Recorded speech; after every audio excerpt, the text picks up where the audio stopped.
y tal, y esto los judíos en sí, que no se habían mezclado, lo rechazaron.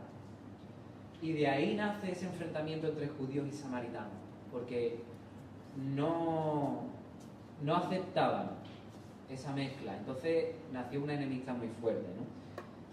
Y esta es la primera barrera que el Señor Jesús está rompiendo, una barrera cultural. Se está dirigiendo a una persona samaritana. No sé, hoy día, ¿qué ejemplos podríamos poner? Quizás barreras que existen entre gitanos y payos, no sé. Hoy día no estamos libres de ese tipo de barreras también. Pero hay una segunda barrera social, y es que ella era una mujer. En aquella sociedad, en aquella cultura de aquella época, la mujer era un poco infravalorada. Es decir, estaba desprotegida, un poco marginada, dependía del dominio masculino de aquella época. Y Jesús, en este sentido, también rompe los esquemas, y no lo hace en esta ocasión, lo hace en varias ocasiones. Jesús le da una dignidad a la mujer en los evangelios que su cultura no se la daba, ¿no? Y esta es una de las veces que rompe esa barrera. Démonos cuenta que cuando sus discípulos vienen, lo ven que está hablando con una mujer y dice que en esto vinieron sus discípulos, se maravillaron de que hablaba con una mujer. Sin embargo, ninguno dijo, ¿qué preguntas? O ¿qué hablas con ella? El Señor Jesús supo estar por encima de todo tipo de prejuicios y barreras que impedían esta conversación. De la misma manera, nosotros como creyentes debemos tomar nota y saber desprendernos de todos los prejuicios que nuestra cultura nos ha podido meter dentro de la mochila. La Biblia habla que no hay diferencia entre judío y griego, pues el mismo que es Señor de todos es rico para con todos los que le invocan. Dios no hace acepción de personas. Dios acepta a todo el mundo por igual. Él tiene misericordia de ti, de mí y de todo el mundo. Y si nosotros somos las personas que Dios ha querido que seamos ese canal de llevar su misericordia y su gracia, pues debemos saber hacerlo entre los negros, entre los árabes, entre los gitanos, entre los rumanos, ricos, pobres, viejos, niños.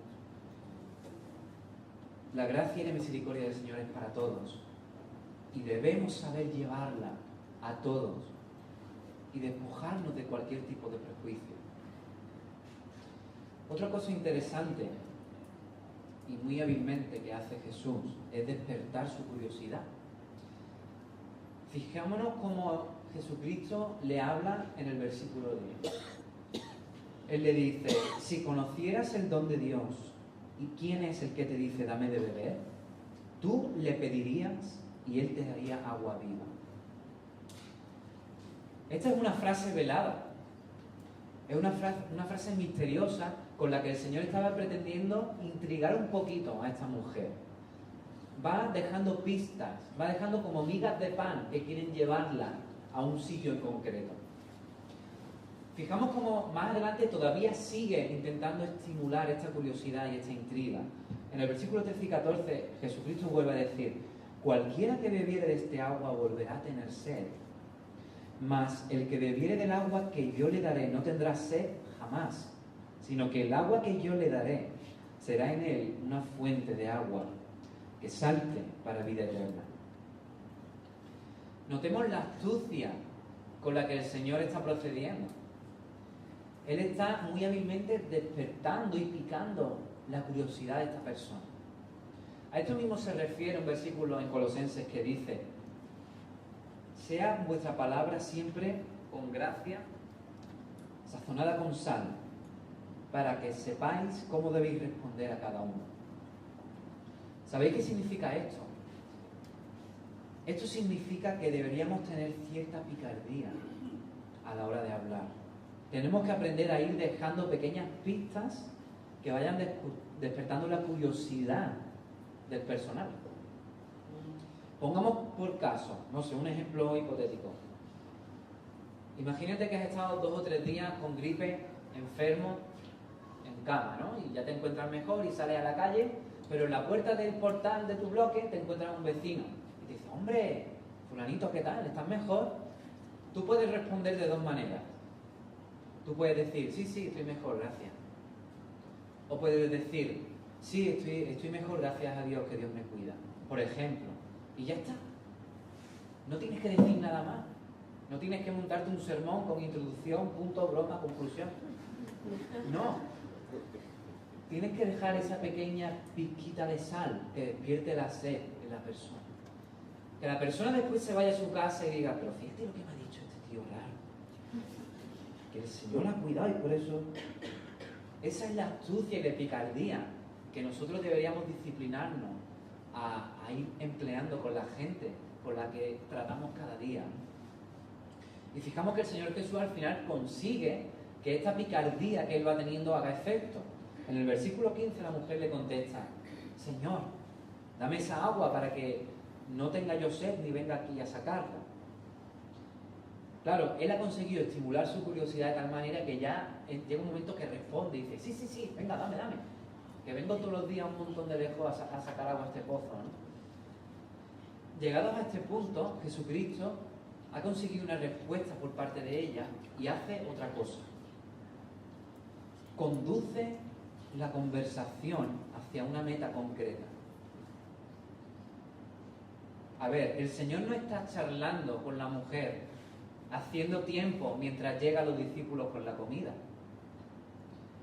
El Señor está hablando con ella porque tiene una meta concreta.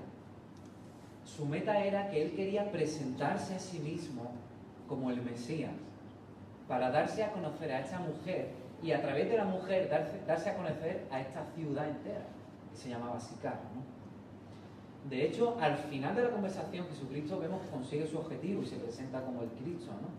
Pero ¿cómo va el Señor dirigiendo esta conversación para llegar a este punto? Pues bueno, el primer paso que el Señor va dando, una vez que la mujer responde y dice, sí, dame agua y tal, ¿qué es lo primero que Él hace? En el versículo 16, Él le dice, ve, llama a tu marido y ven acá. Esta es una petición aparentemente sencilla, pero el Señor quería poner en evidencia su situación moral. Fijaros que ella reacciona poniéndose un poquito a la defensiva. Ella suelta no tengo marido. Es un poquito cortante, es un pelín cortante. Ella se pone a la defensiva. Pero el Señor, al ver que ella se pone a la defensiva, no rehúsa seguir con este tema. No evita la situación incómoda ni cambia de tema. Él sigue y entra en una confrontación directa, ¿no? Él le contesta, bien has dicho, no tengo marido, porque 5 maridos has tenido y el que ahora tienes no es tu marido. Esto lo has dicho con verdad. Nos damos cuenta de que esta mujer había llevado una vida quizá moralmente difusa, por decirlo así. Había estado con varios maridos y ahora vivía con una persona que no era su marido, y el Señor quiere sacar a relucir esta realidad en la vida de la persona. Ahora, ¿os acordáis lo que decíamos ayer por la mañana? Que había una serie de cosas que tienes que presentar cuando estás predicando el Evangelio. Una de ellas era el pecado. Y esto es lo que está haciendo el Señor. Él está planteando el pecado en la mujer samaritana. Ahora, a raíz de esto, de este planteamiento y de este conocimiento que el Señor demuestra acerca de su vida, ella se da cuenta de que este hombre que está hablando con ella, de alguna manera tiene autoridad como para hablar de las cosas del Señor. ¿Y cómo responde ella? Ella esquiva un pelín la pregunta o el tema y salta con otra cosa completamente diferente, ¿no? Ella le dice, nuestros padres adoraron en este monte y vosotros decís que en Jerusalén es el lugar donde se debe adorar. Vale, esta mujer cambia de tema. Y fijémonos cómo el Señor muy hábilmente le responde de manera que, por un lado resuelve la duda que ella está planteando y por otro lado la respuesta que está planteando de alguna manera le hace a ella de llegar hasta el tema del Mesías. No entiendo exactamente cómo lo hace, pero sí sé que el Señor le da una respuesta rápida y una respuesta que de alguna manera le ha conducido a esta mujer a pensar en el Mesías. Porque Él tiene esta meta en su mente y va dirigiendo la conversación. Otra de las cosas que vimos ayer, ¿os acordáis de que una de las cositas que debíamos evitar era de enredarnos en cuestiones doctrinales que te pueden salir, que te pueden meter en un embolado? Pues precisamente el Señor vuelve a demostrar que Él es un buen predicador del Evangelio, porque esta situación se le plantea y Él no se pierde dando toda una explicación de la adoración en el templo y por qué teológicamente. No. Él le da una respuesta rápida y dirige de nuevo la conversación al tema. De manera que la mujer termina por llegar al terreno donde el Señor la quería llevar. De manera que plantea, sé que ha de venir el Mesías, llamado el Cristo. Cuando Él venga, nos declarará todas las cosas. Jesús le dijo, yo soy el que habla contigo.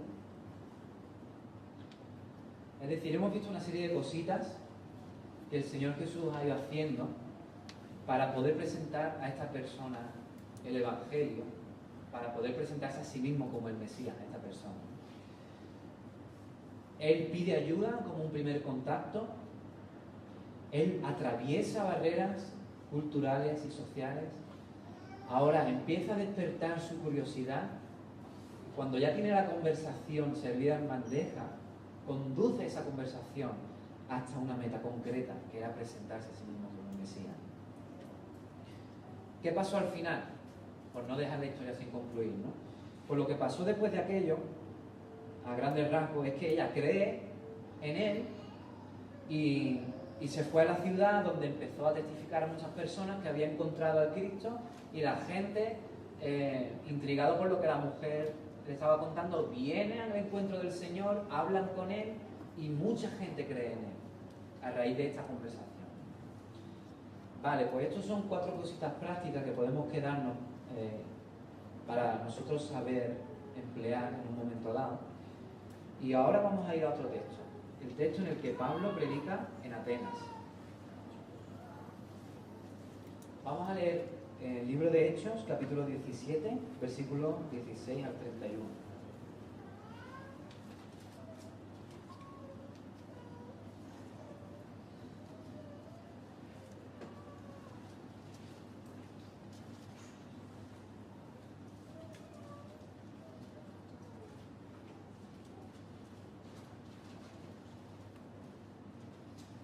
Vale, ¿lo tenéis ya? ¿Sí? Vamos a leerlo. Dice así: mientras Pablo los esperaba en Atenas, su espíritu se enardecía viendo la ciudad entregada a la idolatría. Así que discutía en la sinagoga con los judíos y piadosos, y en la plaza cada día con los que concurrían. Y algunos filósofos de los epicúreos y de los estoicos disputaban con él, y unos decían: ¿qué querrá decir este palabrero? Y otros: parece que es predicador de nuevos dioses, porque les predicaba el Evangelio de Jesús y de la resurrección. Y tomándole le trajeron al Areópago diciendo: ¿podremos saber qué es esta nueva enseñanza de que hablas? Pues traes a nosotros, a nuestros oídos, cosas extrañas. Queremos pues saber qué quiere decir esto. Porque todos los atenienses y los extranjeros residentes allí en ninguna otra cosa se interesaban sino en decir o en oír algo nuevo. Entonces Pablo, puesto en pie en medio del Areópago, dijo: